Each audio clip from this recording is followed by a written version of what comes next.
Hayom Ha'aratz Olam. Today the world stands at its birth. On Rosh HaShanah, we celebrate the start of a new year. Rosh HaShanah is commonly referred to as the birthday of the world. So if Rosh HaShanah is the time when the world is born, why then do we not on Rosh HaShanah read the story of creation, Bereshit? So let's reimagine the story of creation. If Hayom, today, the world was created, how would the creation of the world be different if it happened in our modern time? Vayomer Elohim, Yehi Or, Vayehi Or. In the Torah we read, and God said, "Let there be light," and there was light. But if God created the world today, I imagine the story of creation happening a little bit more like this. And God said, "Alexa, turn on the light." And there was light. But after several days of creating the world, God received a notification on God's computer asking to download the latest version of the universe that was just released. And when God agreed to the terms and conditions and began to download this new update of the universe, the circle indicating the progress of the download stopped. And then the circle began to spin and spin, Ein Sof, and God, like any one of us, becomes frustrated. Without having yet created human beings, God realizes there's no one of a younger generation to ask for help. God takes out a phone and calls the IT department. Following several minutes on hold, listening to angels singing psalms, God is connected to the next available IT angel. For several minutes, God complains to the ministering angel about the situation, trying to explain that God did nothing wrong and technology is more trouble than good. And when God pauses for a moment, the IT angel asks, "Did you ever try restarting your computer?" There are a few certainties in life: death, taxes, and needing to restart your computer when there's a problem. You most likely have heard the same advice from friends, from family, and from tech support. Restarting your computer, taking the time to power down your device before turning it on again, is a crucial step to keeping your electronics running smoothly. A restart gives your device a clean start. When you restart your computer or device, it clears the memory. When a computer is powered down, the long-term memory, the data stored on the hard disk containing our documents, applications, photos, and more, remains safely stored. However, the short-term memory, also known as the RAM, is volatile, meaning that the memory is erased each time you turn off your computer. That is why even if you close every application after use, your computer may feel sluggish after performing many tasks because, the RAM, the computer's short-term memory, where data is processed, is only reset when a device turns off. I know this is all very technical, but I want to make sure that we're all on the same page. RAM stands for Random Access Memory, not the animal or the ram that was sacrificed instead of Isaac that we read about in this morning's Torah reading.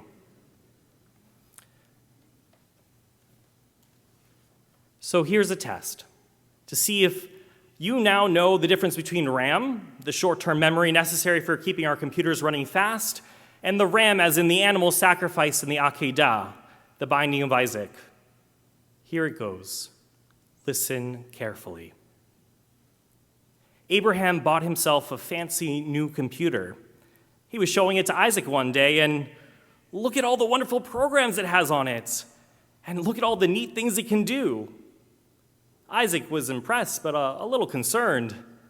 "But Dad, Abba, I don't think your computer has enough memory." Abraham replied, "Don't worry, my son. God will provide the RAM."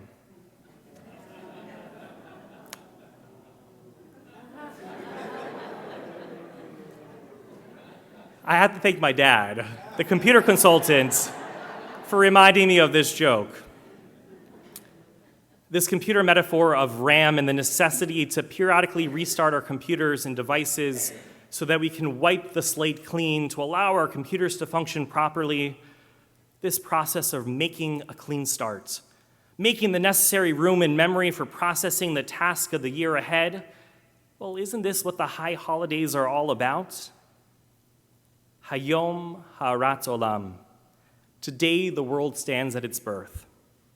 There's a Kabbalistic teaching regarding creation that's attributed to Rabbi Isaac Luria, also known as the Ari. If you've ever traveled to the mystical and holy city of Sfat in northern Israel, you most likely have visited the Ari synagogue.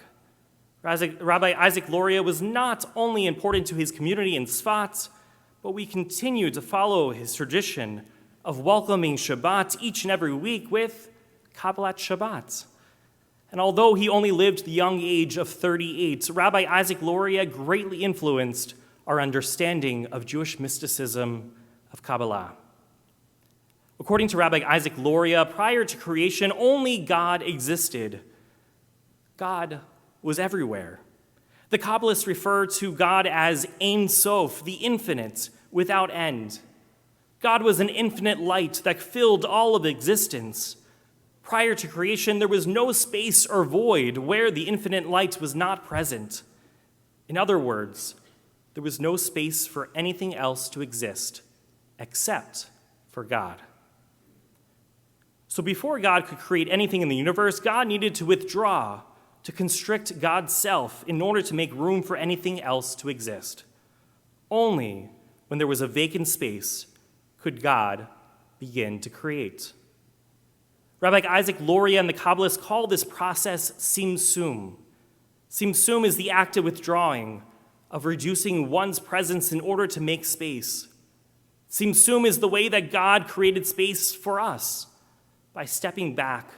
Not only did God make room for creation of the world, but in creating a void, God also gave us, humans, space to create.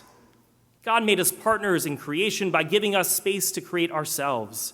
Having the ability and space to create, that means that God has blessed us with free will. While Tzimtzum was necessary in the original act of creation in the story of Genesis, the concept of creating space, of taking a step back, Tzimtzum, can also be applied to our own lives. In many ways, Tzimtzum is like restarting a computer. It allows the RAM to reset. Tzimtzum is the restart that clears the memory so that there's space for us to create and manipulate new data on our own computers. And we, like computers, also need a periodic restart. We need to take a step back to take up less space so that there's room in this world for ourselves and for others. We live in a world of echo chambers and constant headlines. The opinions of one person can be magnified through social media.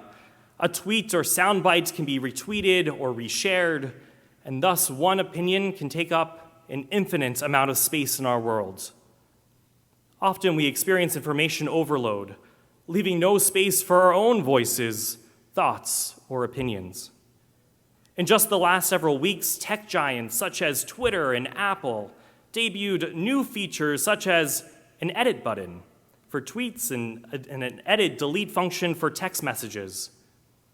A New York Times article this summer commented, "Since Twitter was unveiled in 2006, the basics of using it had always been simple and constant.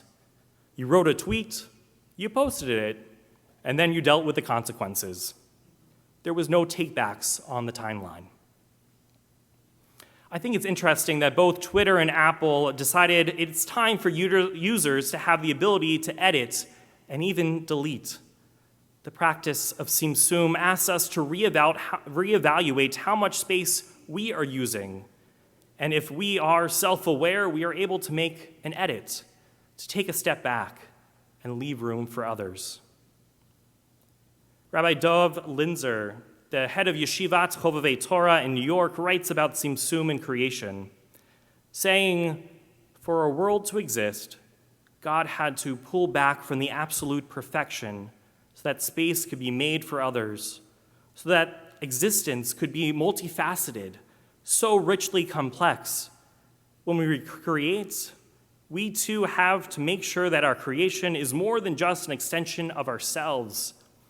How much should we involve others in our plans, collaborate, listen to other perspectives, and reflect upon them? How much do we truly value the unique contributions that our spouse, our friends, our colleagues can make? How much do we make room for the values of others, particularly when they differ from our own? This type of complex, rich creation can only come after the first powerful act of Tzimtzum. Take a moment to think to yourself, how much space am I taking up right now?